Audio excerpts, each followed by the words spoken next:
ವರಮಹಾಲಕ್ಷ್ಮಿ ಹಬ್ಬದ ವಿಶೇಷತೆ.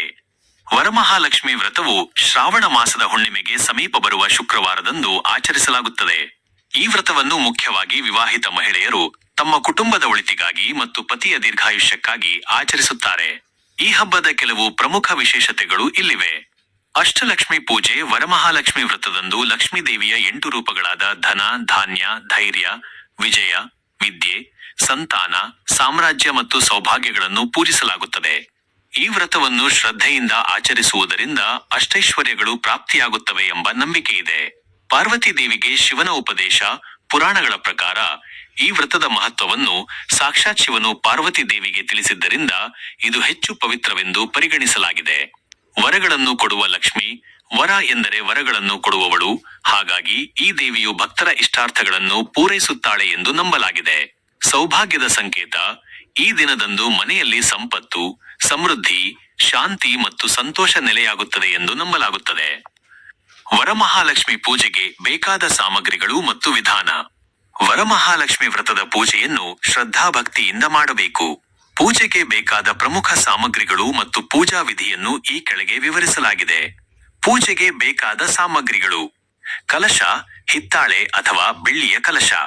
ಅದಕ್ಕೆ ಅರಿಶಿನ, ಕುಂಕುಮ ಹಚ್ಚಿ, ನೀರು ಅಥವಾ ಅಕ್ಕಿ ತುಂಬಿಸಿ, ಅದರ ಮೇಲೆ ಮಾವಿನ ಎಲೆಗಳನ್ನು ಇರಿಸಿ.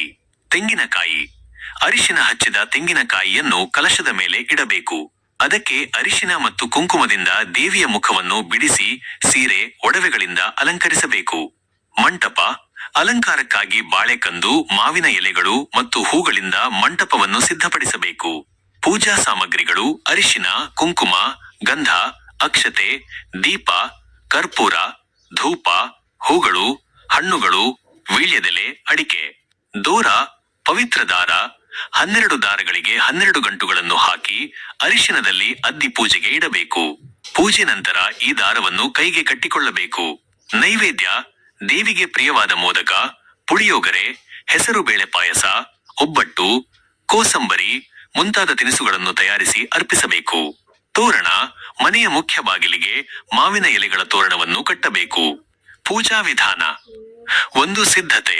ಪೂಜೆಯ ದಿನ ಬೇಗ ಎದ್ದು ಶುಚಿರ್ಭೂತರಾಗಿ ಮನೆಯನ್ನು ಮತ್ತು ಪೂಜಾ ಸ್ಥಳವನ್ನು ಸ್ವಚ್ಛಗೊಳಿಸಿ ರಂಗೋಲಿ ಹಾಕಿ. 2. ಕಲಶ ಸ್ಥಾಪನೆ. ಶುಭ ಮುಹೂರ್ತದಲ್ಲಿ ಕಲಶವನ್ನು ಪೂಜಾ ಸ್ಥಳದಲ್ಲಿ ಇರಿಸಬೇಕು. 3. ಗಣಪತಿ ಪೂಜೆ. ಯಾವುದೇ ಶುಭ ಕಾರ್ಯಕ್ಕೂ ಮೊದಲು ವಿಘ್ನ ನಿವಾರಕನಾದ ಗಣಪತಿಯನ್ನು ಪೂಜಿಸಬೇಕು. 4. ವರಮಹಾಲಕ್ಷ್ಮಿ ಪೂಜೆ. ಶ್ರೀ ಸೂಕ್ತ, ಲಕ್ಷ್ಮೀ ಅಷ್ಟೋತ್ತರ, ಲಕ್ಷ್ಮೀ ಸಹಸ್ರನಾಮ ಮುಂತಾದ ಸ್ತೋತ್ರಗಳನ್ನು ಪಠಿಸುತ್ತಾ ಲಕ್ಷ್ಮೀ ದೇವಿಯನ್ನು ಪೂಜಿಸಬೇಕು. 5. ದೋರ ಪೂಜೆ. ಪೂಜೆಯ ಕೊನೆಯಲ್ಲಿ ದೇವಿಯ ಮುಂದೆ ಇಟ್ಟ ದೋರವನ್ನು ಪೂಜಿಸಿ ಹಿರಿಯರ ಕೈಯಿಂದ ಅದನ್ನು ಬಲಗೈಗೆ ಕಟ್ಟಿಸಿಕೊಳ್ಳಬೇಕು. 6.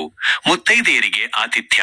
ಪೂಜೆ ಮುಗಿದ ನಂತರ ಮುತ್ತೈದೆಯರನ್ನು ಮನೆಗೆ ಕರೆದು ಅವರಿಗೆ ಅರಿಶಿನ, ಕುಂಕುಮ, ತಾಂಬೂಲ ಹಾಗೂ ಸಿಹಿ ತಿಂಡಿಗಳನ್ನು ನೀಡಿ ಆಶೀರ್ವಾದ ಪಡೆಯಬೇಕು.